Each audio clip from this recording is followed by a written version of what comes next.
Hey, Stoic warriors, you didn't lose yourself all at once. You traded pieces of who you were just to fit where you never belonged. A little silence here, a little compromise there, until your voice got quieter, your standards got lower, and your identity started to blur. It felt easier in the moment. Less resistance, less judgment. But the cost was brutal. You stopped recognizing your own thoughts, your own direction, your own power. That's what fitting in does. It reshapes you into something acceptable, not something real. And the longer you stay there, the harder it becomes to come back. But there is a way out, not by adjusting again, but by reclaiming everything you gave away. And the strange part? Nobody forced you. No one held a knife to your throat and said, become someone else. It happened in ordinary moments. At a lunch table in school where you laughed at someone to avoid being laughed at. In a relationship where you kept quiet about your needs because you were afraid of being called too much. In a workplace where you dressed your ambitions down just so no one would feel threatened by you. These weren't dramatic moments. They were quiet ones. And quiet damage is the deepest kind, because you don't even notice it until you're already gone. Psychology calls it self-concept erosion, the slow, grinding wear of who you are when external approval becomes the oxygen you breathe. Your brain, wired for belonging since the beginning of human existence, genuinely cannot tell the difference between social rejection and physical danger. So every time you sensed disapproval, your nervous system treated it like a threat. And you adapted, over and over and over, until adapting stopped being something you did and became something you were. Marcus Aurelius, a man who ruled the most powerful empire on earth, surrounded by people who wanted something from him every waking hour, wrote these words alone in his tent at night. Waste no more time arguing about what a good man should be. Be one. He wasn't writing it as wisdom for the ages. He was writing it because he was fighting. Fighting the same war you're fighting right now. The war to stay yourself in a world that never stops trying to make you into something easier to digest. That war is exhausting. And if you're watching this, you know exactly what that exhaustion feels like. Not in your body, but somewhere deeper. In the part of you that used to have opinions, that used to have edges, that used to walk into a room and mean something. You haven't just lost confidence, you've lost the script of your own life and spent years reading someone else's lines. This video is not going to tell you to love yourself more. That's surface level. This goes deeper. This is about returning to the instincts you muted, the desires you buried, the person who existed before the world got its hands on them. That person is still in there, waiting, not patiently, desperately. Type in the comments, I come back. Now let's get into it. Point 1. You performed so long, you forgot it was a performance. There's a psychological phenomenon called self-monitoring, and high self-monitors are people who are extraordinarily skilled at reading a room and adjusting their behavior to match what's expected. On paper, that sounds like social intelligence. In reality, for most people watching this, it became a survival mechanism that slowly swallowed them whole. You became a different version of yourself, depending on who was in the room. More agreeable with the dominant personality, quieter around the loud ones, more ambitious around achievers, more casual around people who made you feel judged for wanting more. And you got so fluid at it, so practiced, that the transitions became invisible, even to you. And one day, you sat alone, genuinely quiet, no one watching, and you didn't know who to be. Not because you're empty, but because you spent so long performing for an audience that solitude started to feel like an identity crisis. The costume got so comfortable, you forgot you were wearing one. Epictetus, who was born into slavery, stripped of everything external the world uses to define a person, said this: "Man is not worried by real problems so much as by his imagined anxieties about real problems." What he understood, from the lowest possible position in Roman society, was that the prison most people live in is not built from iron. It's built from perception, from what others might think, from the imagined audience that lives permanently inside your skull, judging every move you make. You have been directing your life for that audience, an audience that mostly isn't even paying attention. The people you've been shrinking yourself for, they're busy shrinking themselves for someone else. Stop. Just stop. The performance ends the moment you decide the only review that matters is your own. Not arrogance, awareness. The awareness that you are the only one who has to live inside your choices, your voice, your body, your days. Everyone else gets to walk away from your life. You don't. Reclaiming yourself doesn't start with a dramatic announcement or a reinvention. It starts with one honest moment, where you stop performing and just are, where you say something true and let it land without immediately trying to manage the reaction. That moment changes everything. Let it be now. Point 2. The people you bent yourself for never actually stayed. Here's something nobody says out loud, but everyone who has lost themselves trying to belong already knows somewhere deep in their gut. The people you changed yourself for, the ones you dimmed your light for, the ones you swallowed your standards for, most of them aren't even in your life anymore. Read that again. Slowly. You sacrificed your identity. You negotiated away your boundaries. You made yourself smaller, quieter, more palatable. And the relationships you were protecting by doing all of that. Where are they now? The friendships you kept by never disagreeing. The connections you maintained by pretending. The circles you stayed in by becoming someone you didn't recognize. Gone. Or hollow. Or built on a version of you that was never real to begin with. That is not a coincidence. That is cause and effect. Psychologists studying attachment and identity consistently find the same pattern. People who abandon their authentic self to secure relationships end up with weaker bonds, not stronger ones. Because you cannot genuinely connect with someone while wearing a mask. What they're connecting to isn't you. It's the performance. And performances eventually get exhausting for everyone, including the audience. The Roman Stoic Seneca wrote in one of his letters, "Associate with people who are likely to improve you, not people who are comfortable with you, not people who prefer the edited version of you, people who pull something real out of you, who make you more, not less." Seneca understood that the quality of who surrounds you determines the quality of who you become. And most people are so starved for belonging that they accept any company at any cost to themselves.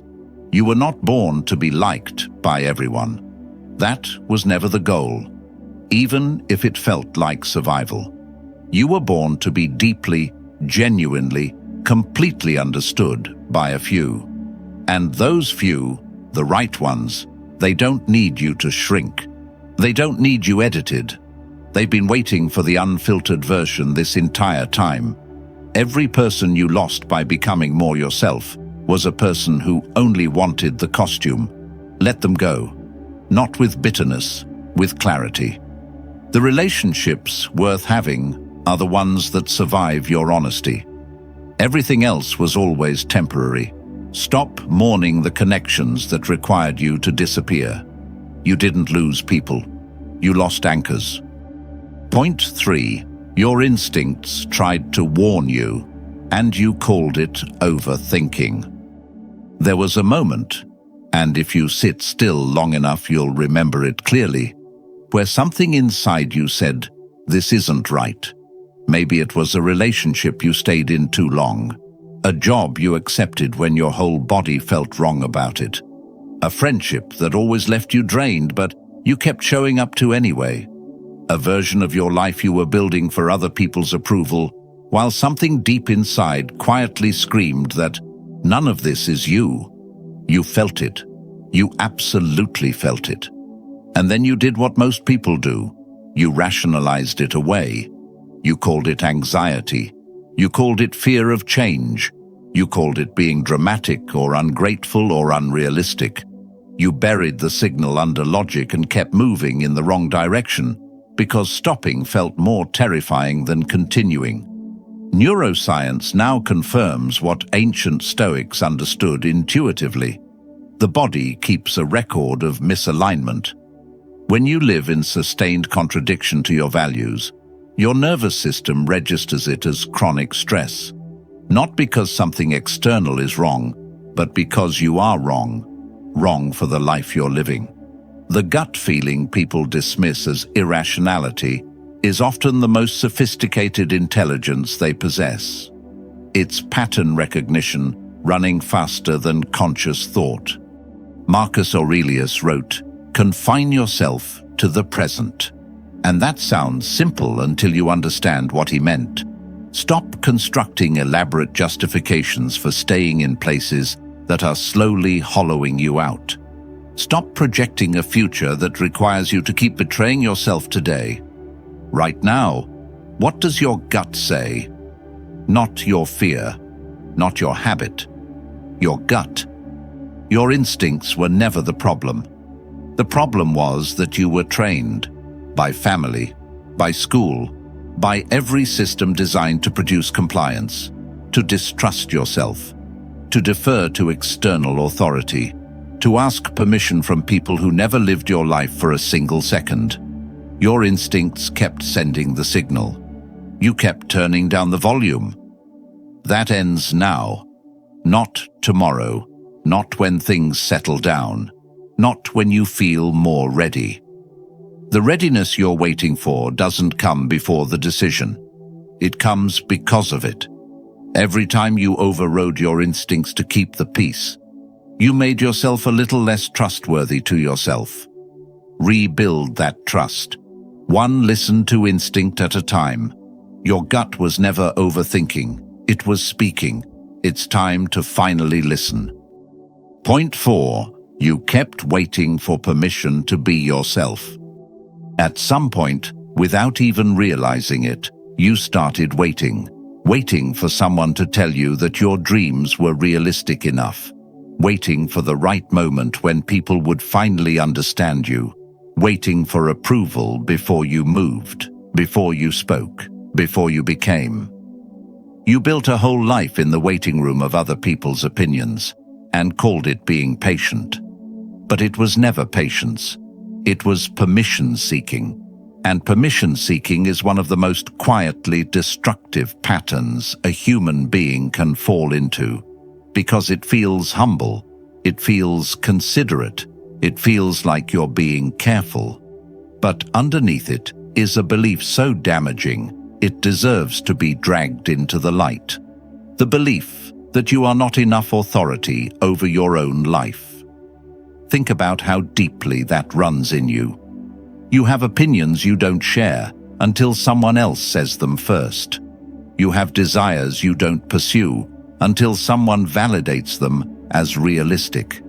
You have a direction you feel pulled toward, but you keep scanning the room, waiting for a nod, a sign, a green light from people who are just as lost as you are.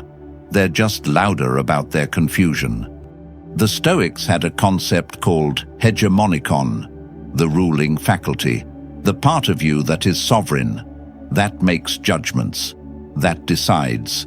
Epictetus taught that this inner faculty is the only thing in existence that is completely unconditionally yours, not your reputation, not your relationships, not your circumstances, your ruling self. And the greatest violation you can commit against your own nature is to hand that sovereignty to someone else and call it respect. Nobody is coming to give you permission. The mentor you're waiting for, the parent who never said they were proud, the partner who never made you feel enough, the audience that never quite validated you, they cannot give you what you're looking for, not because they don't care, but because what you're looking for doesn't live in them.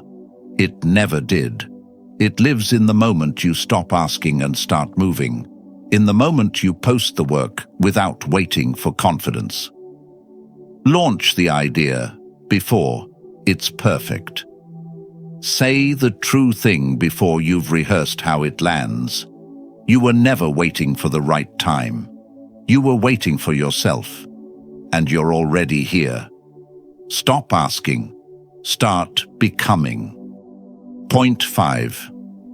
The return to yourself is not a gentle process, and that's exactly the point. Everyone makes the return sound poetic. Like one morning you wake up, the light hits differently, and you just know who you are again. Like healing is a soft, cinematic montage of journaling and long walks and slow mornings. Nobody tells you the real version. The real version is uncomfortable. When you start reclaiming yourself after years of shrinking, the people around you will not celebrate it, at least not immediately. They will call it a phase. They will call it selfishness. They will say, "You've changed," like it's an accusation. And the darkest part? Some of them will be people you love, because the version of you they loved was the version that never challenged them, never disagreed, never took up space they weren't prepared to give. When you start setting boundaries, people who benefited from your boundarylessness will call you cold. When you start speaking your actual mind, people who preferred your silence will call you aggressive. When you start choosing yourself, people who were used to being your first choice at your own expense will call you selfish. This is not a sign that you're doing something wrong. This is the most reliable sign you're doing something right.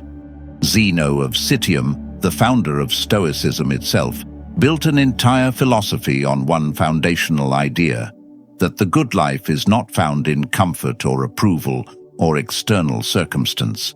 It is found in virtue, in living in full alignment with your nature, your reason, your deepest self. He said the path was simple but never claimed it was easy. Simple and easy are not the same thing, and that distinction will save you from quitting too soon. Returning to yourself after a long absence is violent in the most necessary way. Old patterns die loudly, relationships realign. Your nervous system, so accustomed to the stress of pretending, actually struggles with the unfamiliarity of authenticity at first. You will second-guess yourself. You will feel exposed. You will mistake the discomfort of growth for evidence that you're making a mistake. You are not making a mistake. Every layer of performance you shed is weight you were never supposed to carry. Every relationship that recalibrates to meet the real you becomes exponentially more powerful than anything built on the performance. Every morning you wake up and choose your own direction over someone else's comfort. You get a piece of yourself back. And piece by piece, the person who got buried under years of fitting in starts to surface, sharper, clearer, harder to manipulate, impossible to extinguish. This is not a soft return. It is a resurrection. And resurrections were never meant to be quiet. So here's where we land. You didn't lose yourself because you were broken. You lost yourself because you were human, because belonging felt like oxygen and rejection felt like suffocation, and somewhere along the way, fitting in felt like the only way to survive. That was never weakness. That was your nervous system doing exactly what it was built to do. But you are not just a nervous system. You are not just a survival mechanism. You are a conscious person with a sovereign inner life, and that life has been waiting quietly, with extraordinary patience, for you to come back to it. The world will always have an opinion about who you should be. Smaller, louder, softer, harder, more ambitious, less threatening, more agreeable, more digestible. The noise never stops. Stoicism doesn't ask you to silence the noise. It asks you to become so rooted in yourself that the noise simply stops mattering. Marcus Aurelius ruled an empire and still had to write reminders to himself every single night to stay anchored. If that's what it took for him, then give yourself grace for how hard this actually is.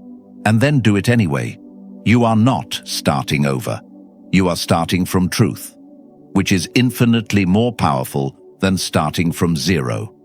Everything you've been through, every version of yourself you had to survive, every room you made yourself small in, that is not wasted history. That is the exact pressure that built the person now watching this and finally deciding enough.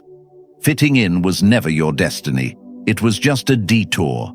Come back to yourself, completely, unapologetically, permanently. Not for them, not even for who you used to be, for who you are about to become. Type in the comments, "I choose myself."